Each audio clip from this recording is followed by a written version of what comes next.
وحده لا شريك له. Ijazah palsu isu itu udah jelas clear, sudah terbantahkan. Mau isu apa lagi? Pak Jokowi korupsi WCCRP itu kan cuma gara-gara email, orang ngirim email. Saya juga bisa kirim email, misalkan Anies Baswedan koruptor, saya bikin aja email ribuan, saya kirim ke WCCRP, masuklah nama Anies Baswedan. Sama Pak Jokowi begitu. Sekarang apa yang membuat Pak Jokowi menjadi lemah? Nggak ada, Bang. Semuanya isu itu. Isu, fitnah, tuduhan. Nggak ada yang benar. Kenapa mereka itu terus mengumbar isu? Mungkin karena ada penikmat isu hoax itu barangkali, Bu. Apakah kita bisa identifikasi bahwa isu itu mereka selalu produksi, hoax itu selalu mereka produksi karena memang masa di bawah, khususnya masa 16% dan 24% itu menikmati. Betul. Apa karena itu menikmati? Karena mereka ini orang-orang yang kalah. Kalau dari kubu 16% mungkin mereka baru sekarang jadi pembenci. Jadi nggak terlalu inilah. Ini loh yang kalah berkali-kali ini loh. Sampai 3 kali kalah ini loh. Yang awalnya dukung Pak Prabowo 2 kali. Kemudian dukung Anies kalah. Nah ini dia ini. Mereka ini tidak rela jika Indonesia ini berada di tangan orang selain yang mereka dukung. Mereka udah kalah berkali-kali. Mereka maunya apa? Negara kita hancur. Mereka inginnya apa? Bukan hanya Gibran, tapi Pak Prabowo. Inginnya pemerintahan ini diganti semua. Itu agenda mereka ya? Agenda mereka tahu dari mana? Iya, saya bisa membaca itu. Saya bisa baca itu karena saya kan pernah ada di bagian di dalam bagian dari ormas terlarang, Bang. Yang saat ini bergabung ke kubu mereka itu kan. Oh iya. Apakah itu HTI atau FPI? Ibu pernah di situ? Jadi dulu itu sebelum FPI dan HTI itu besar, saya ada di grup mereka. Kenapa saya dimasukkan ke grup mereka? Karena saya adalah debater. Saya berangkat dari seorang debater tahun 2006. Saya pendebat agama dulu itu. Oh, dari debater itu ya? Dari ibu pendebat ya? Pendebat agama. Jadi saya mempelajari agama Nasrani, Al-Quran. Saya jadiin satu. Saya ngelawan mereka yang menghina Islam. Dulu begitu. Akhirnya nama saya terkenal, saya dimasukkan ke grup HTI dan FPI. Dan emang ibu sempat menjadi anggota HTI waktu itu? Bukan anggota, jadi saya memang dimasukkan ke situ. Dulu kan belum besar, Bang. Tapi tidak ada semacam baiat? Nggak ada baiat. Oh, di HTI nggak ada baiat ya? Nggak tahu deh. Saya nggak tahu, karena saya belum pernah di baiat. Saya dimasukkan ke grup besar mereka. Jadi di grup itu tuh ada MUI. Oh, ada MUI. Ada MUI, ada HTI, ada FPI, semua gabung jadi satu. Saya salah satu di situ sebagai debater yang paling keren lah saat itu. Sekitar tahun berapa itu? Tahun 2006. 2006 ya? 2007. Oke, 2006 itu masih di eranya Pak SBY ya. Pak SBY. Yang pada saat itu memang Pak SBY sangat bersahabat dengan kubu yang membawa politik agama seperti itu ya kan. Nah, apa yang ibu ketahui, apa yang mereka bicarakan dan apa yang mereka rencanakan agenda-agenda politik HTI ini pada saat itu? Jadi agenda mereka yang pertama mendirikan DPRD membuat syariah Islam. Jadi mereka ingin memasukkan syariat Islam ke semua wilayah yang ada di Indonesia itu. Makanya mereka mulai berhasil bikin di Banten, ingat nggak Bang? Perda syariah itu. Oh ya, perda syariah. Itu kesuksesan mereka tuh kala itu. Kubu-kubu itu mereka bikin di perda Banten. Kalau di Aceh kan mereka sudah aman lah. Di Aceh memang ini kan, memang syariat Islam kan basicnya, maka disebut daerah istimewa. Di Banten mereka sukses. Kemudian ada beberapa daerah lah mereka bisa menyusupi anggota DPRD-nya untuk bikin perda syariah. Yeah. Mereka sukses. Dan ini rencananya kalau di tiap-tiap daerah sudah ada perda syariah, mereka harus menguasai Indonesia. Jadi ini kecil-kecil dulu nyusupin. Apa tujuan akhirnya itu, Bu? Negara khilafah. Negara khilafah. Itu nggak sekedar pepesan kosong, tuh bener. Itu serius, Bang, serius. Dan mereka ada yang mendanai dari asing. Ada yang mendanai dari London. Oh, kalau dari London kan kantor pusat HTI kan memang di situ. Hizbut Tahrir kan memang kantor pusatnya di London. Nah itu dia. Dari situ mereka dibiayai. Kenapa HTI disuruh berfokus di Indonesia? Karena di Indonesia itu penduduk Islamnya terbanyak. Makanya dianggapnya lebih mudah untuk membuat negara ini ya seperti negara Islam gitu. Awalnya kan mereka orang-orang asing itu Bang mengira Indonesia itu kan negara Islam awal-awalnya. Bahkan saya pernah ngobrol dengan teman-teman itu, saya juga ada komunitas kan dengan teman-teman mancanegara itu. Oh kamu itu di Indonesia itu negara Islam? Bukan. Negara republik, demokrasi dasarnya. Bukan Islam. Tapi kan itu negara umat Islam paling banyak ya, tapi kita bukan negara Islam. Nah, atas dasar itulah makanya orang-orang asing itu ingin HTI itu bercokol di Indonesia. Dan mereka udah banyak banget Bang. Jutaan ada di Indonesia. Nah, ketika Pak Jokowi kemudian menganggap itu sebagai ormas terlarang, apa yang menjadi catatan Ibu DJ saat itu? Apakah artinya mengkonfirmasi iya wajar kalau ini dilarang? Dan sampai tahun berapa Ibu masih terlibat di sana, di grup itu maksudnya? Nah, di grup itu saya akhirnya menyadari bahwa ini kayaknya komunitas nggak benar juga gitu. Karena pas sedikit-sedikit bicara makar, sedikit-sedikit bicara kudeta, sedikit-sedikit demo, sedikit-sedikit ini. Bahkan mereka menyebarkan selebaran-selebaran untuk menolak gereja lah apalah. Ini menurut saya kayaknya wah ini nggak beres ini. Akhirnya saya keluar di tahun 2011.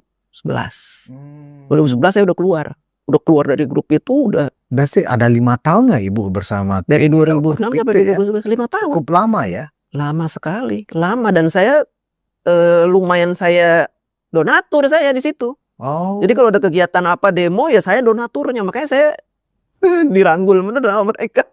Dan Bang tahu nggak, waktu saya mendukung Bapak Jokowi 2014 itu teman-teman saya yang ada di grup itu neror saya setiap hari. Kamu bajingan, kamu dulu, kamu. Oh. Karena mereka nggak mendukung siapa Bu waktu itu? Waktu 2014 itu Prabowo. Prabowo. Hatta berarti ya? Hatta, iya. 2 periode mereka mendukung Pak. Karena PKS di situ. Karena ada PKS. Kan PKS itu partai yang mengakomodir mereka. HTI ini. HTI dan FPI. Yang berbahaya menurut Ibu HTI atau FPI Bu? Bagi kepentingan demokrasi kita, bagi kepentingan ideologi kita. Dua-duanya bahaya. Dua-duanya bahaya. Cuma kalau HTI ini lebih berbahaya dari FPI. Karena HTI ini kan mereka benar-benar pilihan orang-orang yang militan. Militan banget ini di HTI. Kalau FPI kan dia gerombolan preman-preman yang dipakein jubah. Oh, bedanya di situ. Bedanya di situ. Kalau HTI benar-benar militan, benar-benar muslim yang taat, yang militan, yang dicuci otaknya setiap hari, itu HTI. Kalau FPI ada keinginan juga negara khilafah gak Bu? Ya sama. Sama juga? Karena orang HTI juga ada di FPI kan. Oh. Kan mereka dulu ada FUI namanya. Iya FUI ya. Ingat. Banyak Bang dulu ormas-ormas Islam itu. Mereka jadi satu. Nah, kalau kita lihat salah satu bahkan sebagian besar ya orang-orang yang terkait dengan ijazah palsu ini ya kan, bahkan salah satu pengacara mereka itu kan jelas-jelas tuh orang HTI ya, Markosinudin itu. Apakah mereka sekarang ini memang sedang memanfaatkan kendaraan ini lewat Roy Suryo sebenarnya? Iya. Bagaimana Iya. Ibu membacanya nih? Ketika Ibu paham bahwa HTI itu sejelek itu memang niatnya, artinya kan niat dia kan memang sudah bisa dianggap itu niat yang dari dirinya sendiri itu sudah ada niat makar. Iya kan? Iya. HTI itu kan begitu. Iya. Ingin merubah konstitusi, Betul. ingin merubah dasar negara Iya. menjadi negara Islam kan begitu. Bahkan mengharamkan Pancasila. Ada semacam doktrin seperti Ada. itu Bu ya? Iya. Bendera haram, Pancasila haram, UUD 45 haram. Oh. Mengharamkan semuanya. Jadi kalau kalian masih hidup di negara yang masih berdasarkan Pancasila, benderanya merah putih, kalian murtad, haram kalian. Akhirnya berbondong-bondong orang mendukung PHT untuk merubah itu semua supaya nggak masuk neraka gitu Bang. Kan mereka doktrinnya nakut-nakutin neraka. Nah, kenapa Bu ya? Orang-orang kayak Pak Fahrul Razi, kayak Pak Sunarko, ya para purnawirawan itulah ya. Kok sekarang bersimbiose dengan mereka? Apakah hanya karena mereka dulu pernah ada di kubu Anies Baswedan? Jadi punya sakit hati yang sama, punya kepentingan yang sama, ya. Termasuk juga bahkan yang intelijen pun menjadi konyol begini kan sikapnya. Masa intelijen memberikan analisa terbuka ke publik, kan itu konyol, kan gitu loh. Iya. Gimana Bu? Jadi begini, para purnawirawan kenapa bergabung dengan FPI HTI? Karena menyangka bahwa FPI HTI itu masih banyak pasukannya. Oh, Mereka menyangka mengira ya. Mengira. Kan mereka butuh people power. Selama ini kalau mereka ngomong revolusi people power, people power. Yang punya people power siapa mereka sekarang? FPI HTI itu masih banyak. Walaupun sudah dibubarkan itu masih banyak, Bang. Oh iya. Masih banyak akar-akar. Bahkan mereka punya sekolahan, mereka punya universitas. Mereka udah mengakar kemana-mana itu. Makanya mereka berafiliasi dengan mereka. Oh itu. Itu membuat mereka merasa yakin karena mereka merasa punya massa. Betul. Dan abang tahu kan ada gerakan rakyat sekarang yang lagi ormas gerakan rakyat yang di dalamnya ada Anies Baswedan. Nah itu orang-orang itu. Oh iya kan katanya mau Armin mau lagi mendirikan ormas. Oh ternyata ormas itu. Ormas itu ya orang-orang itu. Berarti ormas itu sebenarnya adalah mantan HTI dan FPI yang ada di situ. Rata-rata. Berarti bisa dikatakan ormas yang akan didirikan Anies Baswedan ini adalah representasi dari ormas terlarang yang sudah dibubarkan Pak Jokowi. Betul. Apakah pemerintah akan mengizinkan seperti itu, Bu? Walaupun mereka di atas kertas ya agar mendapatkan izin ya kan terdaftar dan seterusnya dari pemerintah, dasar negara Pancasila. Padahal itu hanya teks saja, tapi jiwanya Ibu yakin? Yakin saya. Itu kan hanya kulit aja. Mereka bilang gerakan rakyat lah apa namanya kan. Karena apa? Selama ini kan apa Bu nama ormasnya Bu? Gerakan rakyat kalau nggak salah. Gerakan rakyat. Kan selama ini FPI yang dibubarkan, HTI dibubarkan, mereka pengen bikin lagi ormas baru dengan nama FPI yang tadinya Front Pembela Islam. Pembela Islam jadi Front Persaudaraan Islam, Persatuan Islam, tahu kan ditolak sama Kemkumham karena ketuanya kan masih Siri. Akhirnya mereka membuat sebuah ormas yang besar yang di dalamnya mungkin tidak ada Rizik, tidak ada ini, tapi tetap saja dengan visi misi sama seperti mereka ini. Nah, Ibu melihat ormas gerakan rakyat yang konon katanya akan dipimpin oleh Anies Baswedan ini adalah berarti Anies sadar bahwa dia sedang merepresentasikan bagian dari HTI. Apa bisa dibaca seperti itu? Saya bacanya begitu. Makanya berbahaya Anies Baswedan ini. Menurut saya, Bang. Berarti Anies punya pemahaman di kepalanya, sebenarnya di dalam hatinya dia bersepakat dengan agenda-agenda dan tujuan-tujuan dari Hizbut Tahrir Indonesia itu yang sudah terlarang. Misalnya HTI kan akan akan mengharamkan Pancasila. Berarti sejatinya seorang Anies Baswedan bisa dikatakan sepakat dengan ide itu menurut Bu Diji. Ketika Anies Baswedan dicalonkan menjadi presiden, dia pun diam saja ketika disebut Imam Mahdi. Abang tahu nggak maksudnya penyebutan Imam Mahdi itu apa? Gimana Bu? Maksudnya gimana? Imam Mahdi, ketika seseorang disebut Imam Mahdi itu kan artinya ada sebuah baiat. Siapa yang membaiat seseorang menjadi Imam Mahdi? Ya Hizbut Tahrir. Bendera hitam. Itu kalau lihat kisah-kisah Rasulullah, nubuatan Rasulullah, nanti akan muncul bendera-bendera hitam berbaiat menunjuk seseorang Imam Mahdi. Artinya apa? Dari sini saja gambaran ini saja kita udah tahu Anies Baswedan itu ke arah mana.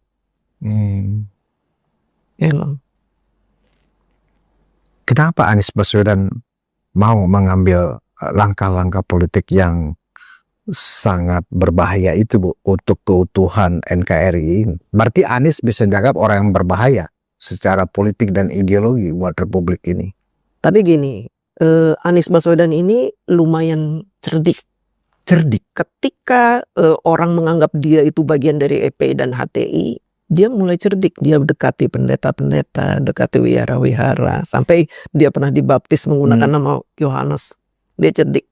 Ingin menyingkirkan tuduhan orang bahwa saya FPI HTI. Karena saya pun toleran dengan beberapa agama. Dia cerdik. Apa tujuan dia cerdik itu menurut Bu DJ?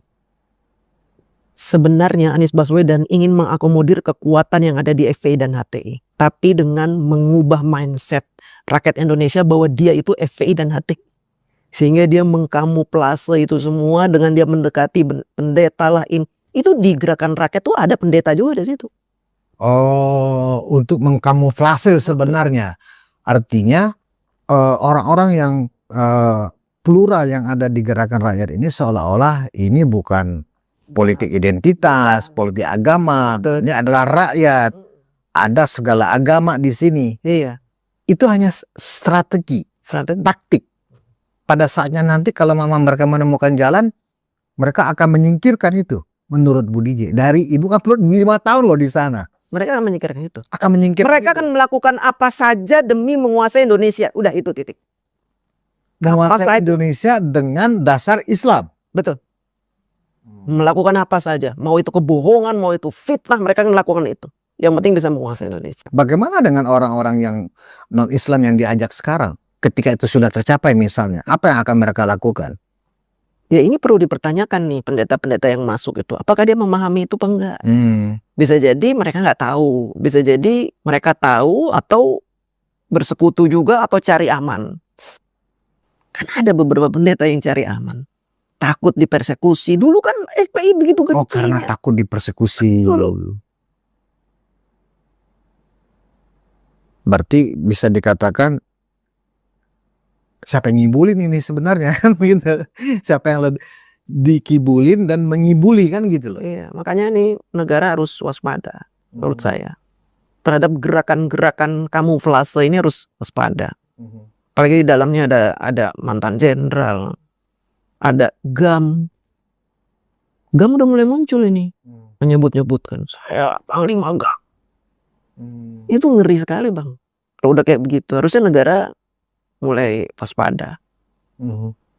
Karena saya kan pernah di dalamnya, kemudian saya pernah menjadi target untuk dipersekusi oleh mereka. Nama saya masuk ke daftar orang yang dicari HTEPI.